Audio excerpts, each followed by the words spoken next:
Hello guys welcome to our memorable ब्लगमा। आज चाहिँ मेरो बहिनी चाहिँ जिम जाँदैछ। अहिले चाहिँ यतिको मोटो छ। अब कतिको हुन्छ अपडेट दिँदै गर्छु हजुरहरूलाई। हामी दाजुबहिनी चाहिँ सरासर उसलाई जिम छोड्नु म जाँदैछु, त्यसपछि म मेरो साथीको चिया पसलमा गएर खाजा खान जाँदैछु। अब उसको चलपल एक्लै छ आज, हेर्नुहोस्। मन त मुस्कान कस्तो धेर छ उसको। वाह है। अन्डा हाँस्थ्यौ न।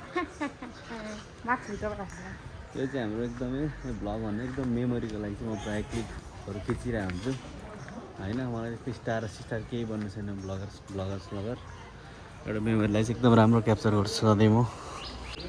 पाण्डु कस्तो लागिरहेछ आफ्टर सो लङ?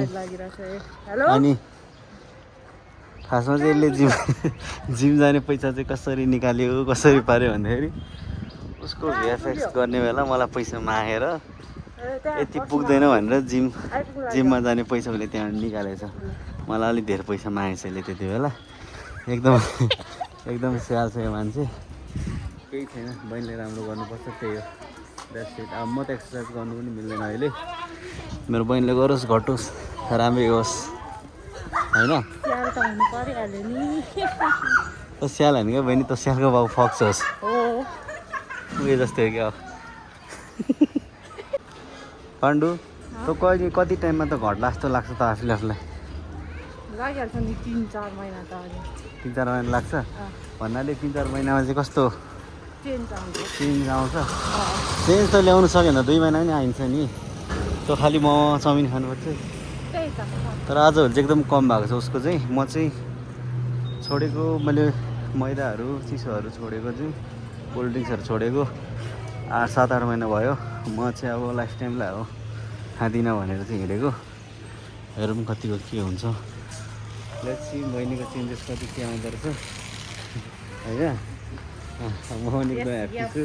ऊ राम्रो हुनु, उसको स्वास्थ्य राम्रो हुनुमा चाहिँ म पनि हेल्प गर्छु उसलाई सकेको जति होइन। के भन्नु खोजेको के भयो तर मिलाएर बुझ्नु होला हजुरहरूले।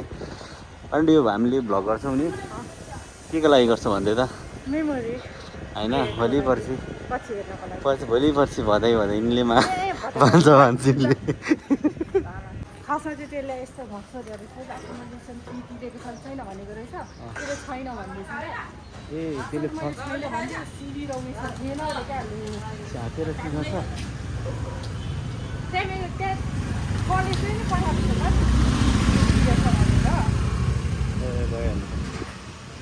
अन्त तिरेको नतिरेको चाहिँ तिरेको भन्नु पर्थ्यो नि त। त्यसले त्यस्तो भनेन रहेछ भनेपछि अब लगभग कति होला कसरी हुन्छ मिलाइदिनु खोइ के भन्नु। अनि त्यस्तो मिल्छ त मिल्दैन हुँदैन ल। अब उसको पनि हुँदैछ बिस्तारै, हजुरहरूलाई अपडेट दिउँला। यो भ्लग चाहिँ म यतिकै जोडेर ऱ्यान्डम हाल्ने हामी दाजुबहिनीको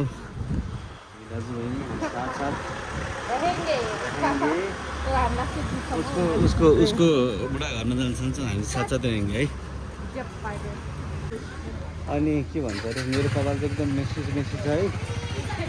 अनि यो नमान्नु कि कस्तो कपाल भएछ भन्दा यो चाहिँ म सुतेर भर्खर हिँडेको बहिनीलाई पुऱ्याउनु त पर्दैन, म नि वेट जोग्नु पऱ्यो भनेर।